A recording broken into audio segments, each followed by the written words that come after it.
প্রশ্ন করতে চাই পারি এবং আপনি খোলামেলা সেই প্রশ্নের জবাব দিবেন। আমি আপনাকে প্রথমেই একটু কাছাকাছি অতীতের একটি প্রশ্ন করতে চাই জনাব শফিকুর রহমান। সেটি হচ্ছে যে আওয়ামী লীগ সরকারের মানে অগাস্ট মাসের কথা, প্রথম দিকের কথা বলছি, আওয়ামী লীগ সরকারের নির্বাহী আদেশে আপনার দল তখনও নিষিদ্ধ, কিন্তু 5 আগস্ট সেনাপ্রধানের বৈঠকে আপনি ছিলেন, সেনাপ্রধান আপনার নাম এবং আপনার দলের নাম আলাদা করে বলেছিলেন।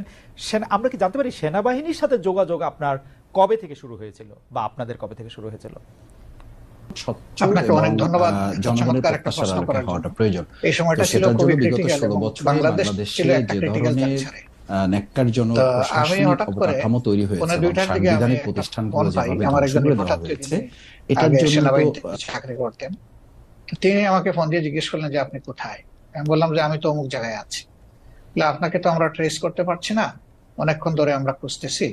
সেনাপ্রধান এখানে রাজনৈতিক দলের নেতৃবৃন্দকে একটু ইনভাইট করেছেন, সাথে বোধহয় সিভিল সোসাইটিরও 2-1 থাকবেন। তা আমরা আপনাকে কিভাবে রিচ করতে পারি?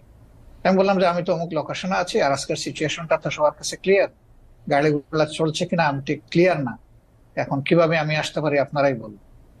ওনারা বললো যে না, সবাইকেই আমরা গাড়ি প্রোভাইড করেছি, আপনার জন্য আমরা গাড়ি পাঠাবো, আমাদের গাড়িকেই আমরা নিয়ে আসবো।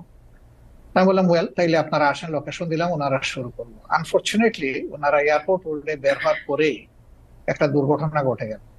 ফলে এই জনস্রোতের মাঝে পড়ে একটা গাড়ি সেনাবাহিনীর ক্ষতিগ্রস্ত হয়ে গেল। এই অবস্থা দেখে তারা আবার ব্যাক করে চলে গেলেন ক্যান্টনমেন্টের ভিতরে। গিয়ে আমাকে বললেন যে আমরা তো ফেল করেছি, এখন কি করা যায়, সবাই তো আপনার জন্য অপেক্ষা করছে, বাকি সবাই এসে গেছে। আমি জিজ্ঞেস করলাম কে কে এসেছেন। বললেন যে বিএনপি নেতৃবৃন্দ এসেছেন, জাতীয় পার্টির নেতৃবৃন্দ এসেছেন এবং আসিফ নজরুল সাহেব, অধ্যাপক আসিফ নজরুল সাহেব আছেন। আমি বললাম তাইলে আমি কি করতে পারি? ওনারা বললেন যে আমরাও তো কোনো সলিউশন পাচ্ছি না। আমি বললাম ওকে, আমি ট্রাই করি, আমি আপনাদের কচুক্ষেতের গেট দিয়ে একটু আসার চেষ্টা করি, দেখি কতদূর আমি সাকসেসফুল হতে পারি। তা আমি আমার একজন নিকটতম বন্ধুকে খবর দিলাম, উনি আসলো, উনি বললো যে আজকের দিনটা তো খুবই রিস্কি, আপনি এভাবে যাবেন কিনা। আমি বললাম যে দেখো, আমার জীবনের চেয়ে জাতির প্রয়োজনটা বেশি, যেহেতু সেনাপ্রধান অন্যান্যদেরকে ইনভাইট করেছেন, আমাদেরকেও ফিল করেছেন, তাকে অনার করা আমাদের দায়িত্ব। তো আলহামদুলিল্লাহ কিছু অসুবিধা হলে আমরা গিয়ে পৌঁছি। ততক্ষণে আপনি কি মিটিংটা শেষ হয়ে জনাব শফিকুর রহমান, আমি যাওয়ার পরে আরো 2 জন আমাদের সাথে। আপনি কি 5 আগস্টের কথাটি বলছেন, তাই না? 5 আগস্টের কথা বলছেন?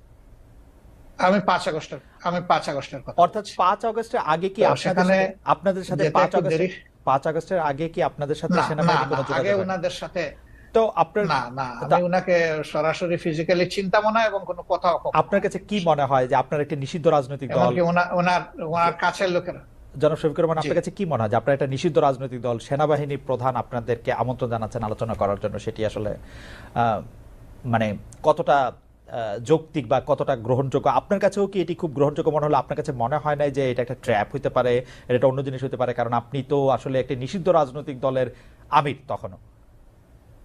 আমি আসলে এটা মোটেই মনে হয়নি এবং আমি মনে করিও নি। আপনি এখন নিশ্চয়ই জানতে চাইবেন যে কেন আপনি মনে করলেন না।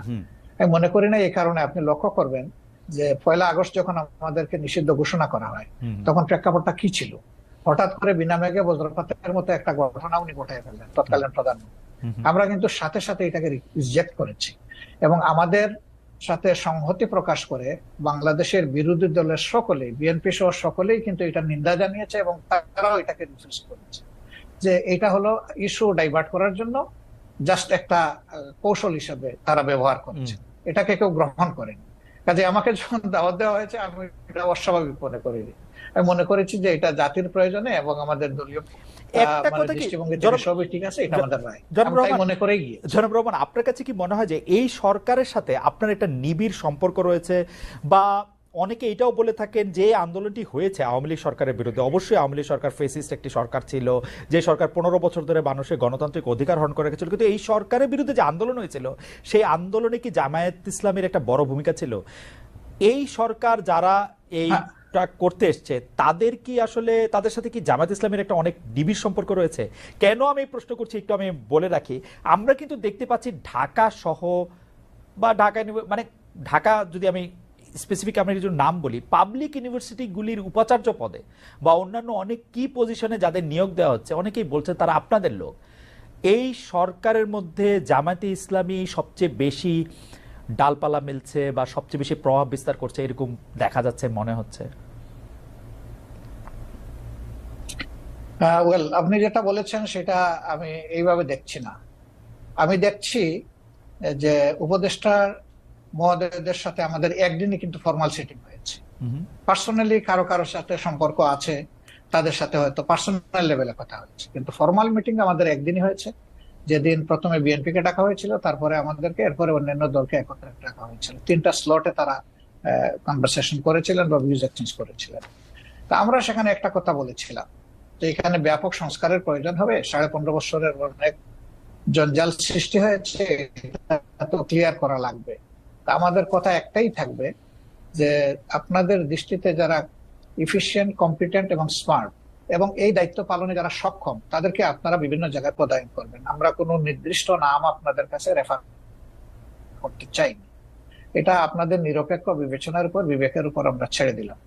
আর যারা এখানে নিয়োগ পাচ্ছেন, কোন শিক্ষককে আমরা বা অন্য কোনো দলের এইভাবে আমি আসলে কালার করতে একেবারে মোটেই রাজি না। কারণ শিক্ষক শিক্ষকই, তার মর্যাদা সকল ছাত্রের কাছে, তার পরিচয়, তিনি একজন শিক্ষক। সেই হিসাবে তাকে যদি কোনো দলীয় রূপ দেওয়া হয়, তাহলে এটা তাদের প্রতি জাস্টিসও হয় না, আর তারা দায়িত্ব পালনেও সেই রকম সক্ষম হবেন না। এই জন্য এই বিষয়টাকে কে কিভাবে দেখছেন আমরা জানি না, কিন্তু আমরা এইভাবে দেখছি। ওকে, আপনারা কি তাহলে শিক্ষককে আপনারা শিক্ষকই বলতে চাইছেন? আমি জাস্ট এক লাইনে জানতে চাইতেছি, আওয়ামী লীগও যাদেরকে নিয়োগ দিয়েছিল তারা তো শিক্ষকই ছিলেন, কিন্তু তাদের কিন্তু আমরা দেশব্যাপী, রাষ্ট্রব্যাপী বিভিন্ন জায়গায় বিভিন্ন অমর্যাদা হতে দেখেছি। তাদেরকে পদত্যাগ করতে বাধ্য করা হয়েছে, তাদেরকে বিভিন্ন ধরনের লাঞ্ছনা বা গঞ্জনার মধ্যে দিয়ে যেতে হয়েছে। সেটা আপনি আসলে কিভাবে দেখেছেন?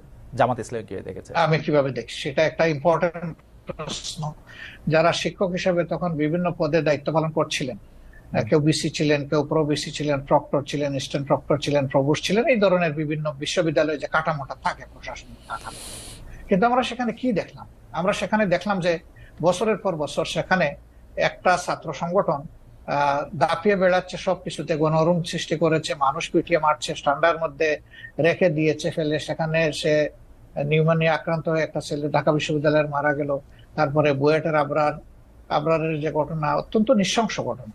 সেই ক্ষেত্রে আমরা কিন্তু শিক্ষকদের কাছে যা আশা করি সেই পারফরমেন্সটা তারা কিন্তু তখন করেন। কিন্তু তারপরেও আমি বলবো যে শিক্ষকের অমর্যাদা এটা কোনোভাবেই হওয়া উচিত নয়। তার আলটিমেট পরিচয় তিনি একজন শিক্ষক।